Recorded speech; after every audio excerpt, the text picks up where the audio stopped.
पाकिस्तान में ईरानी सफीर रजा अमीरी मुकद्दम ने कहा है कि ईरान का एटमी प्रोग्राम पुरअमन मकसद के लिए था।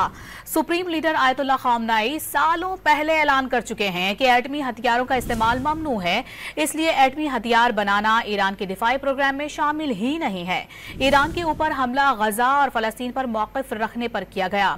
इस्लामाबाद में प्रेस कॉन्फ्रेंस से खिताब में ईरानी सफीर ने शिकवा किया है कि सबको मालूम है कि ये ईरान इजराइल जंग नहीं बल्कि आलम इस्लाम के खिलाफ जंग है, लेकिन ईरान को मुस्लिम उम्मा की सपोर्ट दस्तयाब नहीं।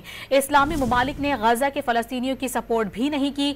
ईरान ने किसी मुल्क से अभी तक फौजी इमदाद की दरखास्त नहीं की और उन्हें नहीं लगता कोई मुल्क इजराइल या अमेरिका के खिलाफ लड़ेगा।